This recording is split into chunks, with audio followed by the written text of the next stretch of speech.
We just voted on that here the other day. We actually stayed late into the night to vote on this because there were so many speeches. Low carbon fuel standard simply would be a tax on rural Washington. It would add to one of the already highest gas taxes in the nation. And oh, by the way, they're not done yet. Wait, there's more. They're trying to also tack on a vehicle mile travels tax on top of that. How are we going to pay for all of that? It's incredible to me that rural Washington is being singled out in this manner. And so I voted against the low carbon fuel standard. There's a whole bunch of other things that we could be doing. For example, managing our forests better. Right now, on average, 9 million tons of CO2 is released every year as a result of catastrophic wildfires. That's 9% on average of the total emissions. The greatest single thing that we could do to clean up our air is manage our forests better. With the low carbon fuel standard, quite literally what we're doing is we are lighting on fire the rural economy of Washington State and watching it go up in smoke. Vehicle miles travel tax is going to disproportionately hurt our farmers and our ranchers in eastern Washington, but we have a couple of bills that we're fighting back against that with. House Bill 2854 and House Bill 2855 and their corresponding constitutional amendments, House Joint Resolution 4213 and House Joint Resolution 4214 would prevent government from tracking people for the purpose of collecting taxes.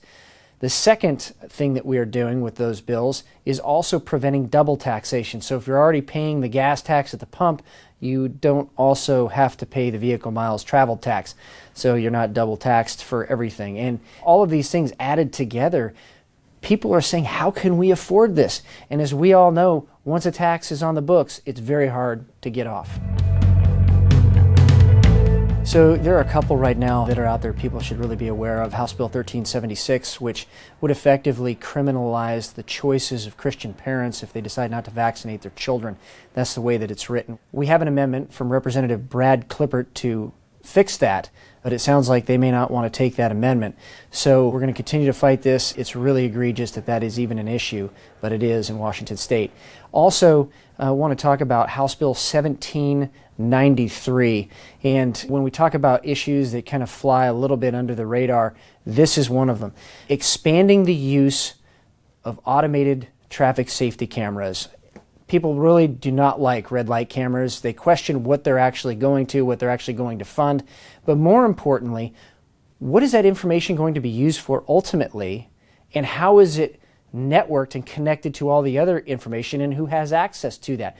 As we saw with the mesh network scandal in downtown Seattle here a few years ago, you had all of these databases and cameras all interconnected. So quite literally, you have a surveillance state that's set up that could focus on one particular individual without a warrant.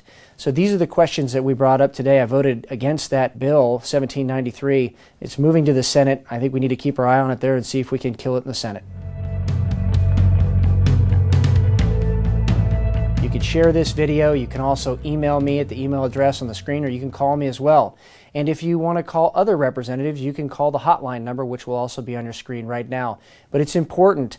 This is our Washington, and if we really want to be we the people, we do have to get involved, and we have to stand up for the values, traditions, culture, and heritage that we hold so dear, especially in eastern Washington.